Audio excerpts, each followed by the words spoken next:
if you're going to sue this case and win, you got to sue every real estate developer everywhere. This is all they do. This is what they do all day long, every day. So I don't think this thing will ever survive appeal, regardless of what the fine is. This doesn't even make sense. Well, the verdict is in the Trump New York fraud case, and we knew what was going to happen.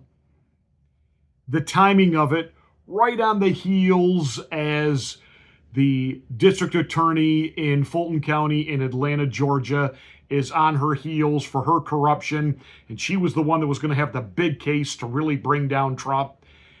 This verdict in New York comes in ahead of that to kind of put that pressure on. Hey, remember, no matter what she's done, Trump is the real corrupt guy. We got to get him.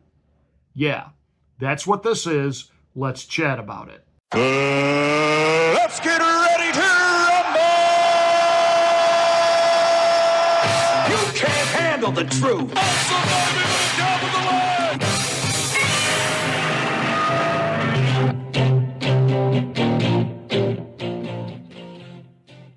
Hi, I'm Pastor Marty. This is the Afternoon Drive. Thank you so much for watching. Please make sure that you are subscribed to the channel, and once you are, smack the bell, click the word all to get notification of my rants, my ravings, and my undeniably flawless reasonings. Welcome to the Afternoon Drive. Please like and share this video.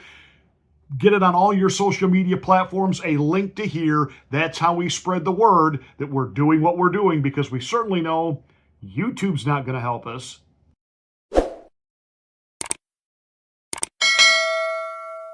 So the verdict has come in guilty. Well, we already knew that because the judge summarily decided that, yes, Donald Trump is guilty, that he has acted in a fraudulent manner in the state of New York in his business dealings. He overinflates his assets to get loans.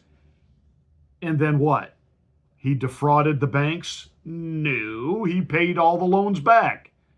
The businesses were false. The buildings that he borrowed money to build or to restore didn't get done. No, they were all built. They were all refurbished, and they became very profitable, and everybody involved in those business dealings made money, and nobody was defrauded, because this is a case that there actually was no plaintiff. And literally hundreds of New York businessmen and bankers came forward to say, there's no there, to which the judge basically said that all these people are reprehensible. I'm not kidding you. Kevin O'Leary, who is one of the stars on Shark Tank, that entrepreneurs who are trying to find investors to get behind their big idea, give them money, buy in with them. Kevin O'Leary shocked the pundits over at PMSNBC back in January when he said this. Well, let's leave out Trump for a minute, and let's leave out politics and just talk about what happens in real estate development anywhere. So if you're a developer and you've got a building on a block anywhere in America, and it's worth, let's say, $500 million, and you want to build a building right beside it, you go to the bank and say, this building is worth $500 million. I'd like to borrow a construction finance loan against this asset, and I want you to tell me it's worth $500 million too. And the bank negotiates with you and says, well, no, we think it's worth $400 million. And you fight it out. You're always trying to show your assets in the brightest light with the sunshine you could possibly determine for them. You want them to be worth the very most, because you're only going to get a 40 or 50% loan to value, as it's called. Then you borrow that money. In the case of a $500 million asset, maybe you get $250 million, and you build a new building with a construction finance loan. And so that's what this case is all about. And by the way, forget about Trump. Every single real estate developer everywhere on earth does this. They always talk about their asset being worth a lot, and the bank says no. And that's just the way it is.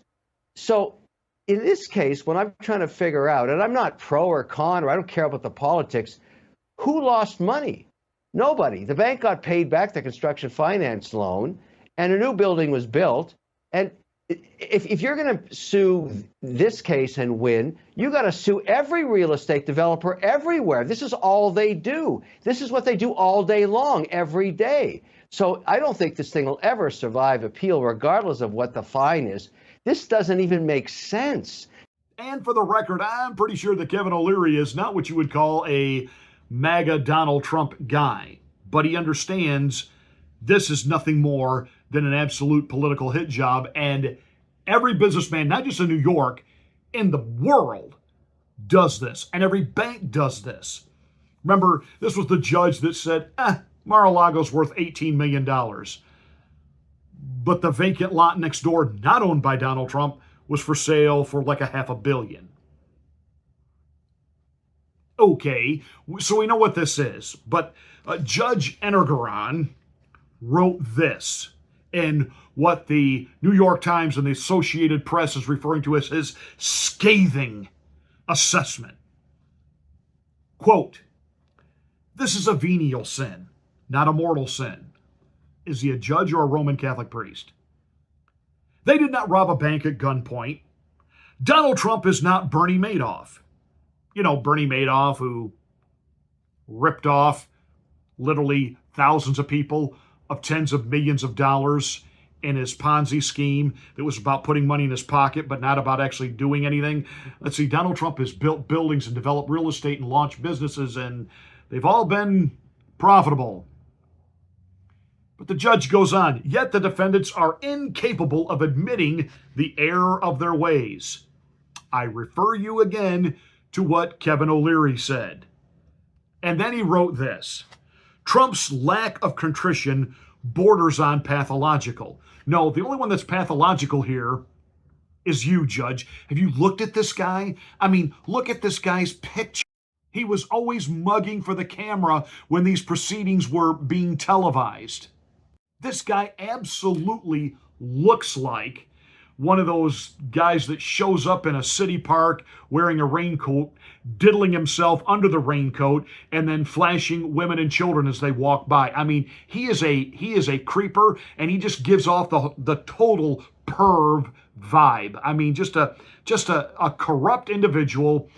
This is about the pylon. They would love to be able to bankrupt Donald Trump over time, slowly bleed him to death financially, and drag this out so that he can't effectively campaign. Because not only has he been ordered to pay $355 million, Trump is barred from serving as an officer or a director of any New York corporation for 3 years. And he's not allowed to take a loan from any New York registered bank. Bump, bump. They would love to absolutely bankrupt the Trump empire. And by the way, this is what the deep state does. This is what the ilk, which is the fascists known as the Biden administration, who's, they're protecting democracy by being fascists, by arresting all of their political rivals. They just had the DOJ arrest a Biden business whistleblower. And look what they've done to people like Rudy Giuliani and General Mike Flynn. They, with ruthlessness, they just go after these people over what really turns out in the end to be nothing but a bunch of bogus crap. But they financially break them because these guys pay out and pay out and pay out in legal fees to where there's nothing left. And the deep state, they laugh about this. And this is what they're trying to do to Donald Trump. Obviously, for those of you that are taking a victory lap right now, calm down. It isn't like Donald Trump will be writing a check tonight. This will play out in an appeals process. But this is not about justice. This is about a political hit job. This is third world dictator bullhawk. But the timing of it, to bring this ruling out when everything in Atlanta has hit the fan and it's falling apart. Fanny's Fanny is in a sling right now. And I've got more to say about that in an up and coming monologue. her boy toy, what he drink, like 14 gallons of water while he was there in the witness chair. I mean, he couldn't stop sweating. And I got a question, and you can get mad at me for framing it this way, and I don't care, but they had a former associate of Wade's, he's the boy toy, the lawyer that was brought in by Fannie, her boyfriend, though he's never tried a felony case in his life, his former associate, who, again, they love to, they think they're being so cute with all this obfuscation and changing of, depends on what your definition of the word is. The only thing is Bill Clinton had a little bit of class and he could kind of pull that stuff off. Did these so-called ghetto lawyers ever actually go to law school, like anywhere? In fact, a couple of them, who can't seem to understand the most simplistic of questions, you have to wonder, did they go anywhere to school, like ever, even like grade school? But here's Judge Ennegaran, who I am certain gave himself an orgasm as he typed this up and handed this verdict out today, because this is designed to signal the judge in Atlanta, to signal the lying legacy corporate corrupt mainstream media, Donald Trump is evil and he's a criminal. Because this case in Atlanta is imploding to the point it's not just about Fannie needing to be removed from this case, but this case completely just dissolving and going away. And this was meant, the timing of this was meant to say, hey, don't lose sight of the prize here. The real prize is Donald Trump. That's what this is. Make no mistake.